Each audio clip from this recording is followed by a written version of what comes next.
Hello, I'm Peter Skov. This is Music is a Journey, episode 13, part 2. Alright, in episode 13 we are looking at this book, Citizens of Hope and Glory, The Story of Progressive Rock by Stephen Lambe. As I explained in the first part of this episode, Stephen Lambe is telling us the story of progressive rock, not in great deep depth, but still covering a lot of the main movements going on in the history, particularly where certain bands, the doings of certain bands are involved. And while he mentions specific bands and albums, he actually specifically points out 62 albums which he considers are important developments in progressive rock history. Again, this is mostly geared towards symphonic prog and largely geared towards English rock, but there are other types of progressive rock and other nationalities mentioned in here. Regarding the 62 albums he points out, he does say that this is not meant to be a top list of progressive rock albums, even though many of the albums he mentions are actually considered among the finest of the works. And I think at the end of this video, this part of the episode, I'm going to mention my own research into the top albums of progressive rock. But for now, let's continue taking a look here more into the albums of the 1970s and leading up to the 1980s. So the first album I want to talk about here, mentioned in the book, is Brain Salad Surgery by Emerson, Lake and Palmer. This was their fourth studio release, and there was one track, it's actually 4 tracks, Carn Evil. First impression, part 1, part 2, second impression, third impression. This takes up all of side 2 and part of side 1. Aside from that, we have Jerusalem, which, well, okay, Jerusalem doesn't do so much for me, but Toccata, which features Carl Palmer's electronic drum set.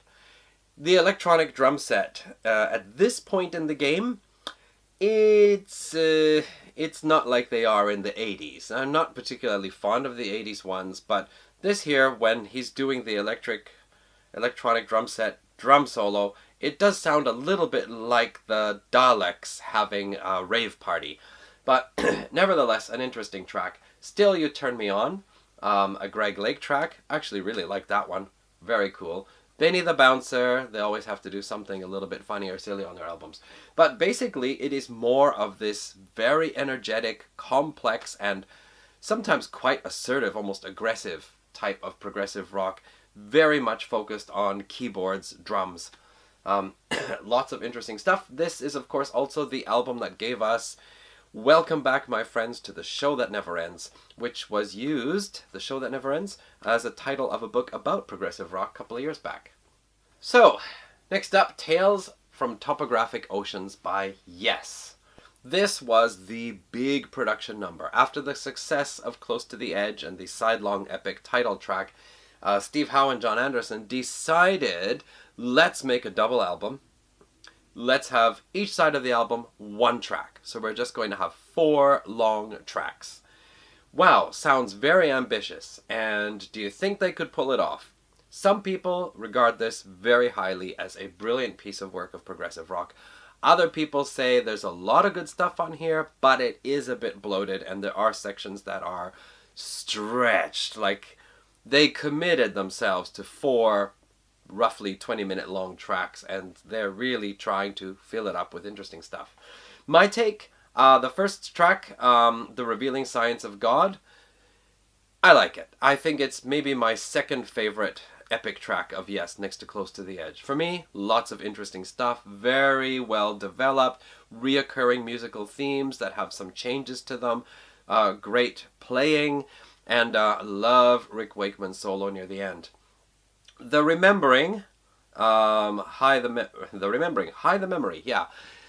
It's a slow builder, but once it gets to a kind of a little bit more upbeat acoustic part, it starts to get more interesting.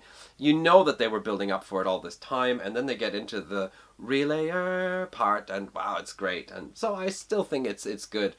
But once we get to the Ancient Giants Under the Sun, it gets a little weird. Kind of interesting though, but I can't say that it's as memorable the first couple of times round. And Ritual, Nous sommes du soleil, It's also a track that has its good moments and is not so bad, but maybe stretched out a little bit. But anyway, pardon me, what does Stephen Lambe have to say about Tales from Topographic Oceans? Too much money and not enough perspective. Whereas the 19-minute Close to the Edge had been a model of precision and concision, the band simply did not have enough ideas to do this with Tales. So, great ideas, but many plodding sections, an example of prog excess, but for some, prog excellence. As it so happens, I also recently picked up an old circus magazine from 1974, and they have a reader review section, so let's take a look at the review that one of the readers wrote about Tales from Topographic Oceans. Yes gets more basic this time out, and the results are a wee bit belabored and will undoubtedly be very controversial. Abandoning the complicated semi-cacophonous compositions of the past, the group gets more into solid, wandering rock pieces which feature overlong solo work and very few melodic twists. Although the level of instrumental skills has not changed a twit, Yes's new sound may send some of their old fans heading for the hills. Although it will not be as well received as the band's vocal-oriented opus of the past, Tales from Topographic Oceans will more than likely please the large majority of Yesites. Up next, we have King Crimson's Red. The band King Crimson, basically Robert Fripp put the band together, disassembled the band, put together a new version, recorded some albums, disassembled it, put together a new version, disassembled it. And it seems here he just made it a simple trio. We have Robert Fripp, of course, we have Bill Bruford on drums, and we have John Wetton on bass and vocals. There are some additional musicians here for some of the tracks because somebody's playing violin. I forget who that was. With David Cross, violin, Mel Collins, soprano saxophone, Ian MacDonald, alto saxophone, Robin Miller, oboe, and Mark Charig, cornet. So there you have it. 5 tracks? Yes. And the opening track, Red, often cited by proto-metal fans for its heavy riff. It's quite good. I get the feeling that it was a song which they decided not to record vocals to because for an instrumental track, it doesn't have enough of those extra bits in there to make it a standalone showcase type of instrumental track. It does sound to me like a backing track where you could have put vocals in, but they decided not to. Maybe they liked it enough as it was. Still pretty cool though. I know some people love it, so you're not gonna like what I said. Fallen Angel, I'm afraid it goes past me, but One More Red Nightmare, I love this one because I love what Bill Bruford is doing on the drums. He does all this cool stuff, and basically one of my favorite King Crimson tracks. Then we get on to Providence, which is a long, slow building instrumental, but the thing is, I don't get bored. I feel something's coming, here's a little bit, it's moving, up, there's a little bit there, and the highlight for me is John Wetton's bass. I love the sound that he's getting out of this bass and how it's rumbling and grumbling and coming in and eases back a bit and then comes in again. Really cool. And once the track really starts getting going, you feel that whole slow build up is all worth it. The final track, Starless in Bible Black, which was the title of their previous album, as I think it was, wasn't it? Yeah, it's also, it's all right, yeah. So, King Crimson Red, probably one of their most famous albums. Let's now take a look at Renaissance. We've heard about them in the book before. We were waiting for them to show up, and here they are with Scheherazade and Other Stories. Side 1, 3 tracks, A Trip to the Fair. Sorry, 4 tracks? No, 3 tracks.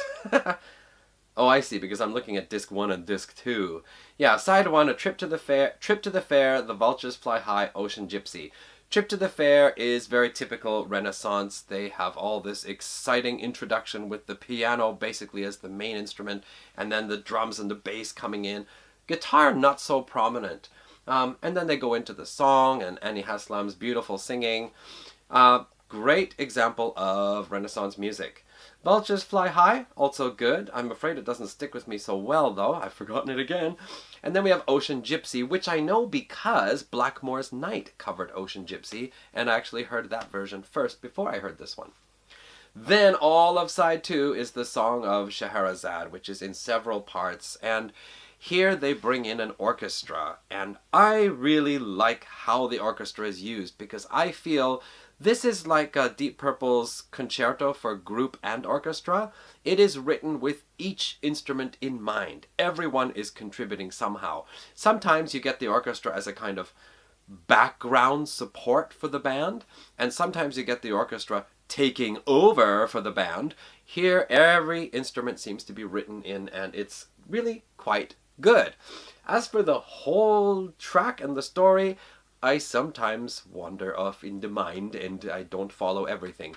But it is quite good now that I listened to it again a couple of times. Let's check out Stephen Lambe's comments. Here the use of orchestra is magnificent, perhaps the most cohesive on a prog rock album. The contrast between Annie Haslam's yearning, crystal clear voice, the orchestra, and the band itself works beautifully. So, there you have it. We share the same opinion about that. Okay, let's move along to the next album. Here we have Camel, music inspired by The Snow Goose. Paul Gallico wrote a book called The Snow Goose, and for their next album, Camel decided they were going to record an album inspired by that book. They wanted to call it The Snow Goose, but Paul Gallico didn't want them to use the same name, so it's music inspired by The Snow Goose. This is an interesting album because the previous album, Mirage, was it was a regular progressive rock album with jazz twists and sometimes a little bit aggressive and fast music and, well, really great piece of progressive rock work. And the following album to this, Moon Madness, it's a bit lighter and a little more song-oriented, but still a favorite among fans. The Snow Goose, however, is exactly what it says it is. It's music inspired by The Snow Goose, so it's a soundtrack to the book. So of all the tracks, it just basically gives you music describing what is happening in the story. For example, we have, what's this guy's name anyway? Rayadar? I don't know how to pronounce it. Rayadar goes to town, Sanctuary, Fritha, the Snow Goose, Friendship, Migration, Dunkirk, La Princesse Perdue. Okay, as a soundtrack, sometimes you just gotta listen and think what is happening in the story at this time. And if you can imagine something, the music makes sense. But on its own, some tracks the music is not immediately gripping, or even after a few listens not gripping. But some other tracks are fine as standalone music tracks. They're very interesting. The music it gets your attention. Surprisingly, you know what? Andy Latimer's guitar playing is really held back on this album compared to other albums. And for such an interesting and terrific guitar player, it's surprising. But I guess because they wanted to do a soundtrack, not another kind of progressive rock album. Anyway, let's see here. What does Stephen Lambe have to say about this album? Some prog fans do not like this because it's too similar to easy listening, so smooth and autonomous in its production. It sums up so many of the themes of the novel so well and is simply with such emotional use of texture and melody. Honestly though, I like these two better. Alright, the Canterbury scene was one of the subsets of English progressive rock. A lot of Canterbury-based bands had their own take on rock music, progressive rock music, and a number of famous musicians emerged from there, and we already heard about Richard Sinclair because he played with Caravan, bass and vocals, and he shows up here with Hatfield in the North on the Rotters Club. Also Dave Stewart, who is quite a figure in Canterbury scene and in the kind of jazz fusion progressive rock field. He actually produced a number of later albums. I forget which ones they are now, but I was surprised to see that a few of those I already have in my collection. Was Anathema one of them? Anathema? Alright, so what do we have here? Well, side one is a collection of some songs and some instrumentals. And some of the tracks are quite interesting, especially because of Richard Sinclair's vocal style and the lyrics. Was there something about he gave a woman a chocolate bar and she was Swedish and she ate all the chocolate or something? And then there's singing in the bath with this kind of burbling sound. Blah, blah, blah, blah, blah. So, yeah, they don't hold back on anything when it comes to creating a scene with music. Okay, the instrumentals, some of them are also really interesting. There's actually some bass work here and one Chaos at the Greasy Spoon, I think it is. Sounds a bit like John Wetton on King Crimson's Red album. Then side 2, it is... Can't see what that says. Then side 2 is Mumps. The entire side 2 in 4 parts. Your Majesty is like a cream donut. Quiet. Lumps. Pre-nut. Your Majesty is like a cream donut. Loud. The quiet beginning almost had me thinking, yeah, this album is okay. It has some high points. But after the track gets moving, it does have its rewards.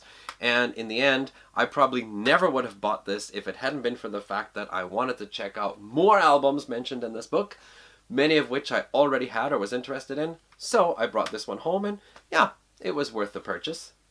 Okay. Let's see here. What does Stephen Lambe say about the Rotters Club? Often the music of the Rotters Club is charming and lyrical, making excellent use of caravan flautist Jimmy Hastings, and at other times it is rather more baffling. Moving along. Vandergraaf Generator, God Bluff. The band had actually split up for a bit, but they got back together again, new material was written, and they came out with this one. This one is my favorite. Recently, as I said, I've started to like Pawn Hearts more, and I'm starting to appreciate it more. This one I liked from the beginning. I held off on Vandergraaf Generator for a while. Peter Hamill's vocals are, in a way, an acquired taste, or something that either you like or you don't like. And the fact there's no guitar, it's all saxophone, organ, and drums. I think there's bass too.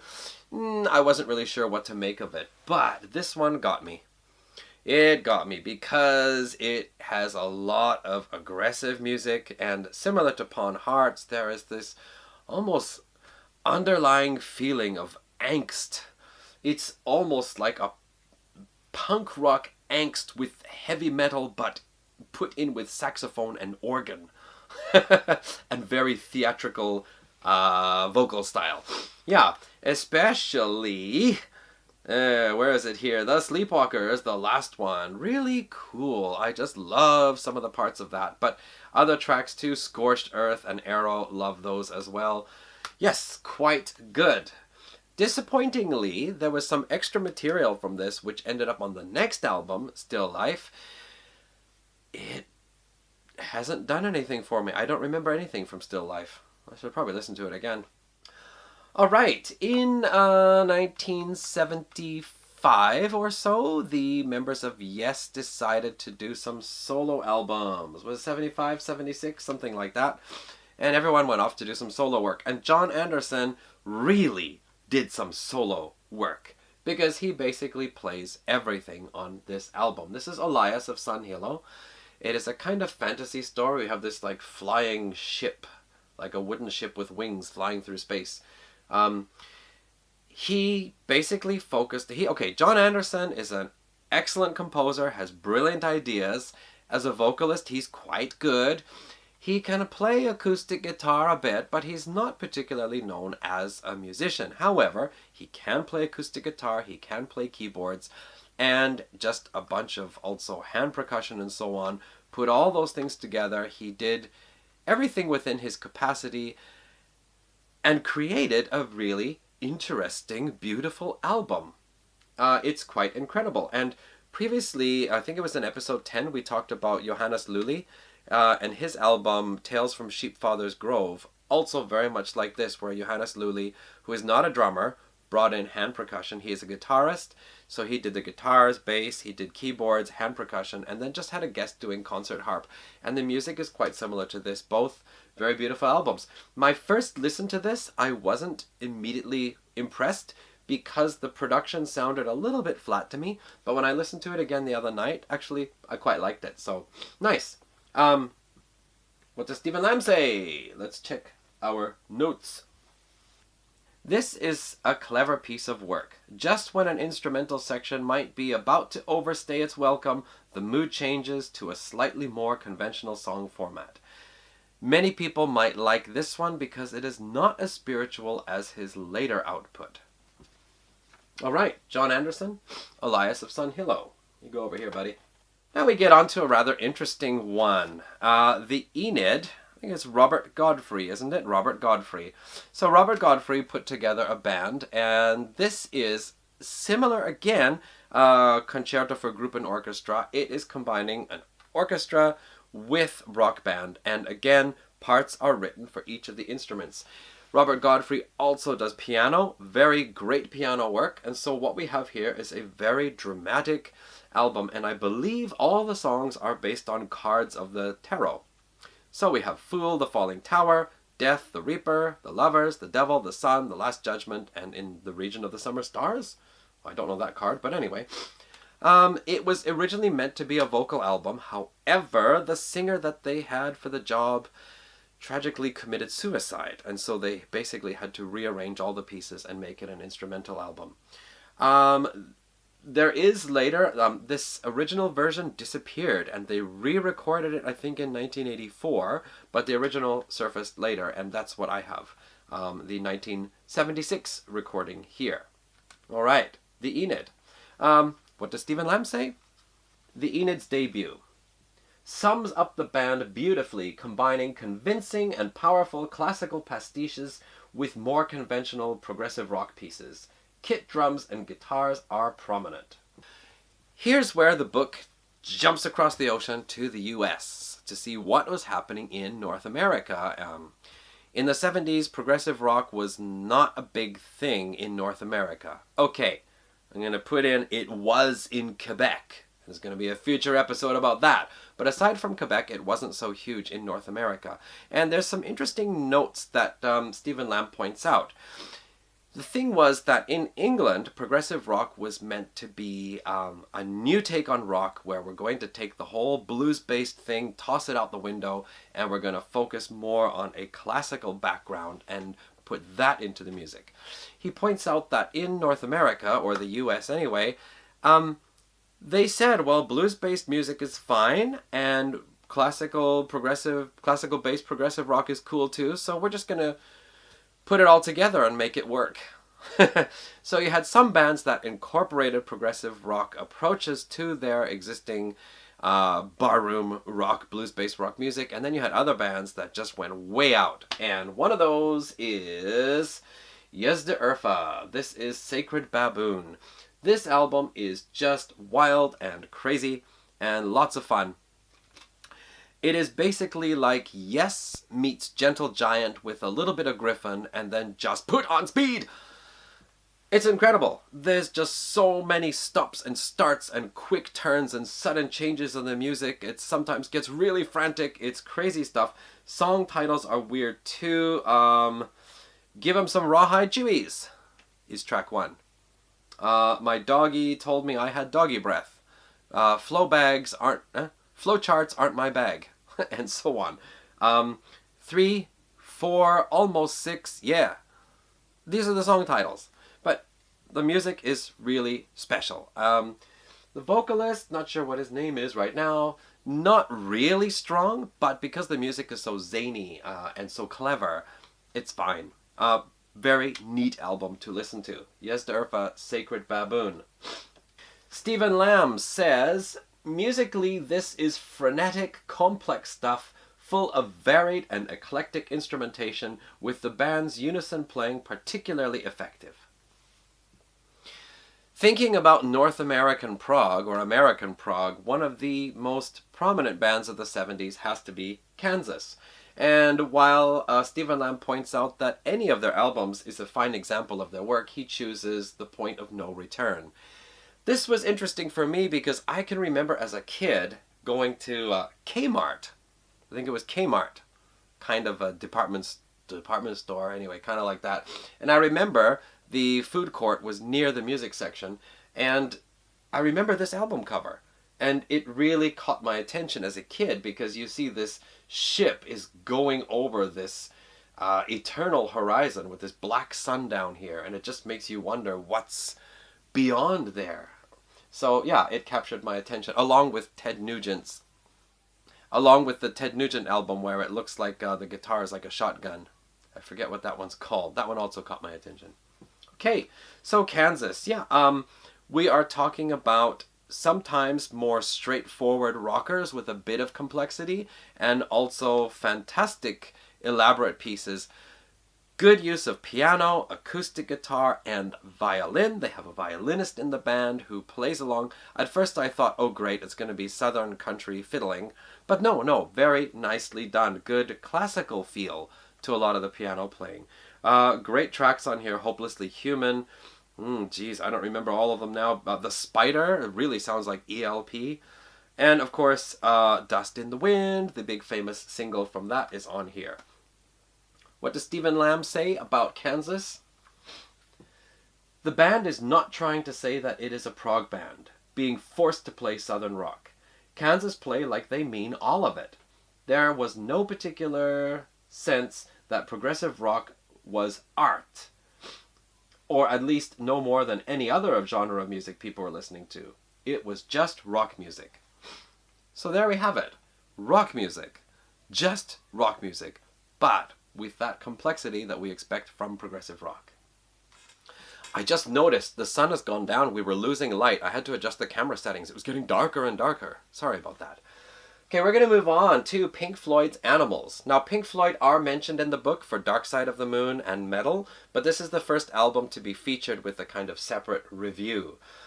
For me, I heard that Pink Floyd was an album that was liked by people who liked heavy metal, and so I decided to start checking out the band back in 1987.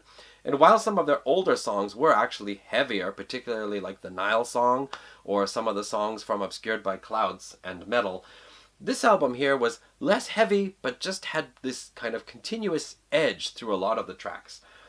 So that grabbed my attention, of course. We are looking at three animals. Dogs, which I believe are like the corporate business type people.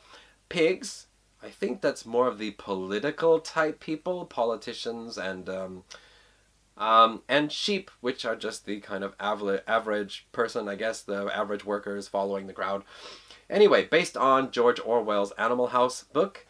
Very interesting stuff. Overall, what can I say? Let's take a look at what Stephen Lambe says about Pink Floyd's Animals. They came up with a progressive rock album of astonishing power, invention, and savagery. Okay, the next band we're going to look at is UK, another band with Bill Bruford on drums. And let's see here, we also have John Wetton, bass and vocals. Okay, so there's two people right out of King Crimson. Alan Holdsworth on guitars. Alan Holdsworth, okay. And Eddie Jobson, electric violin, keyboards, and electronics. There we go. This album is held in very high regard by progressive rock fans. My own opinion is that probably the music is undeniably great, but I find the sound of the production, at least on this version here of the CD, doesn't really do the sound justice. Okay, this is 1999 release, it looks like. I probably have to listen to it with the idea that I'm going to just listen to the music on this album. Every time I've picked out songs, I think, let's put this on a separate playlist, or I've listened to the album. There are cool parts, but nothing really sticks into my mind, which sounds like heresy, basically, because this is such a highly regarded album. But hey, don't take my opinion. Let's take a look at what Stephen Lambe has to say. So Stephen Lambe says there's lots of praise for this album, but distinct style differences. He says you have John Wetton doing the more melodic style, Jobson is very symphonic, and then you have Bruford and Holdsworth doing the more jazz style. So a mix of different approaches could be brilliant, could be hard to get into. But anyway, UK, a very highly regarded progressive rock album. So let's just move along here with Bill Bruford again. Yes, why not? And who is playing here? Alan Holdsworth, guitar, Bill Bruford, drums. One of a kind, mostly instrumental, or not all instrumental. Jazz fusion is not really my bag. I like jazz coming into music in bits and pieces. Whole albums, I'm not so much into. However, I really like Bill Bruford. I think he's a cool guy. I like his playing. And so I decided to give this a chance. And when the first track, Hell's Bells, started, I thought, oh my gosh, I just walked into an elevator with the music up too loud. But it does get more interesting. The rest of the album has lots of tracks which are either really cool and fun to listen to, or still pretty good anyway. And then Fainting in Coils is probably my favorite because it does have a little bit more darker guitar playing. Alan Holdsworth is brilliant. Let's see here. Stephen Lambe, what do you have to say? The album is unique, melodic, complex, and hugely English. The star of the show is Alan Holdsworth, who turns into something of a guitar masterclass. Alright, so Steve Hackett. He recorded one solo album while he was with Genesis, and then he left to do his own thing. He did Voyage of the Acolyte. That was the one he did with Genesis. Anyway, his third solo album was Spectral Mornings. Now, I love Steve Hackett with Genesis. Those 3 albums, Nursery Crime, Foxtrot, Selling England by the Pound, absolutely love them. After that, his approach is changing with later albums, and while the music is still really good, it just doesn't grab me in the same way. So I wasn't really sure about getting a Steve Hackett solo album. Now this is going to also sound like sacrilege because Peter Matukniak, whom we've talked about a few times in Gecko Project, Bomber Goggles, Evolve 4, and solo projects, I think this is his guitar hero, and he actually has a tribute band called Steps. And I really love Pete Matukniak's playing. I think he's wonderful. Very personal, easily recognizable. Steve Hackett, yeah, I got it. There are tracks on here I like. There are other ones I feel like this was the best thing we could do at the time given the recording technology we have. Had these same tracks been recorded in more modern times, they probably would have sounded warmer, cleaner. It is my opinion. Again, there are people who absolutely love Steve Hackett and Steve Hackett's album, so who the heck am I to give my opinion? But alright, let's see here. Stephen Lambe. Stephen Lambe really likes this album. I didn't write any notes for Stephen Lambe. He has lots of good things to say about this too. Anyway, probably I need to listen to it more. It's good. Mike Wazowski! Okay, the last 3 we're going to look at Yes Drama. This is after John Anderson and Rick Wakeman left and they brought in Trevor Horn and Jeff Downes from the Buggles, is it? Video killed a radio star. And the band seemed to have bounced back a bit. It was kind of a shock at the time for people who were expecting to see John Anderson and got Trevor Horn. But the music here is very cool, pretty much all of it. Machine Messiah. Did Steve Howe go heavy metal? Cool, right? Does it really happen? I like that one. Run Through the Light, Tempest Fugit, is it? Tempest Fugit? Tempest Fugit? I forget. Anyway, yeah, great music. And if you get this version here, it has all these bonus tracks, including single versions and tracking sessions for songs.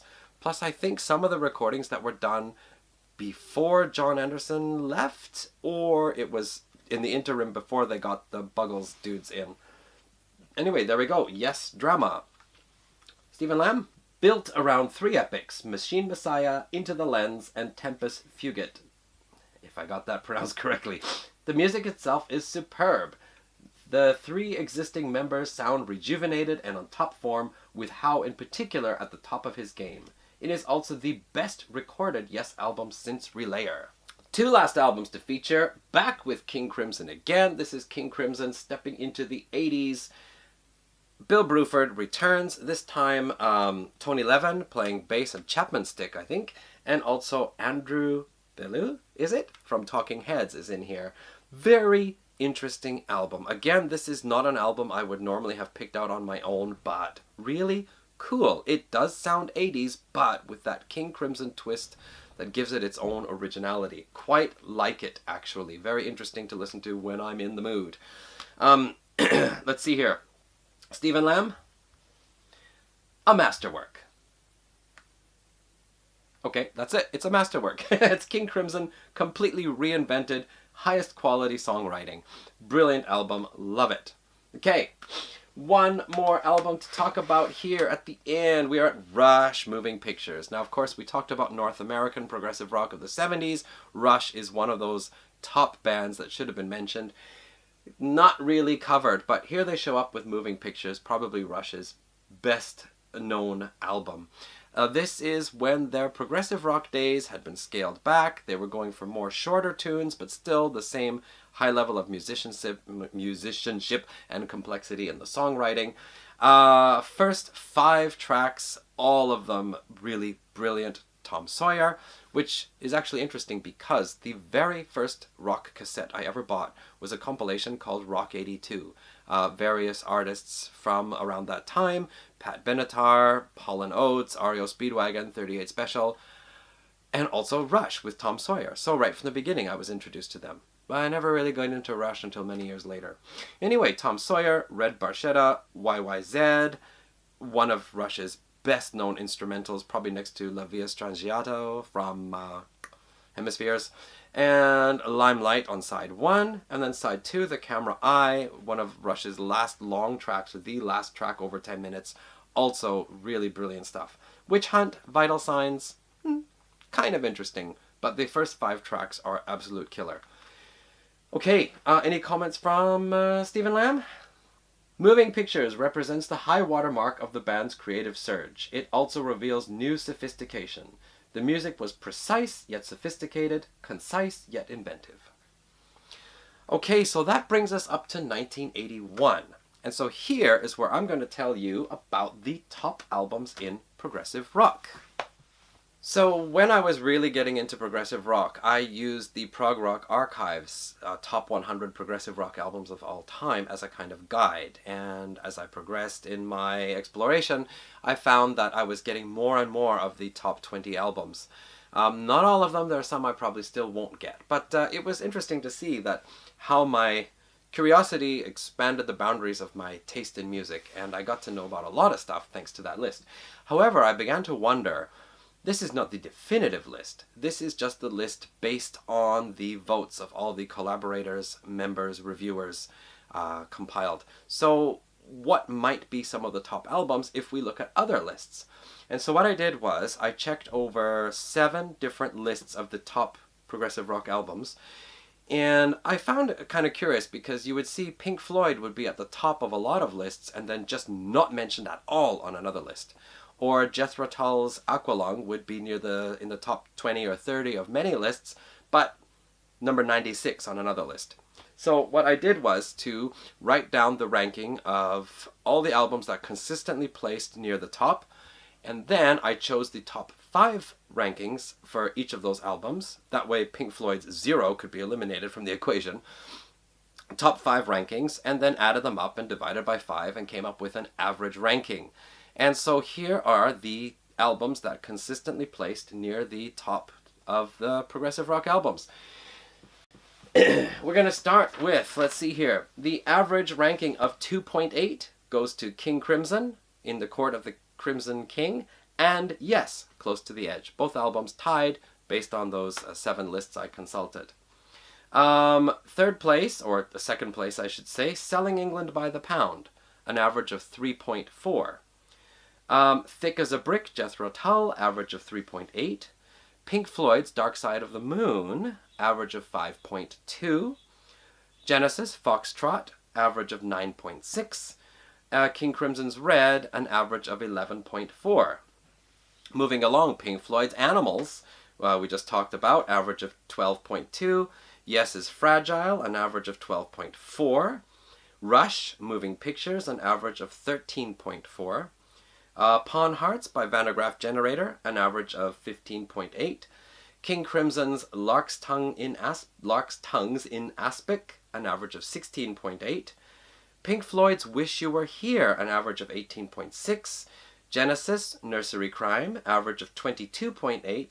Van der Graaf Generator's God Bluff, an average of 23.8. Jethro Tull's Aqualung, an average of 25.6. I did not count the list where they ranked as 96.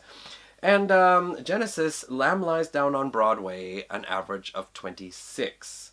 This is a total of 17 albums, and with the lowest ranking of 26. So these 17 albums are basically based on the amalgamation, the average score of those 5, 6, 7 lists. These are the top 17 albums in progressive rock. Now, the interesting thing is that the most recent album on that list is Rush's 1981 Moving Pictures, the last one we talked about here for part 2 of episode 13. Okay, there you have it. Episode 13 part 3 is going to be done a little bit later. So in the meantime, I'll pop up some other videos. Thank you for watching this long video. You probably don't like everything, I don't agree with everything I said, but that's okay. Catch you again next time. Bye.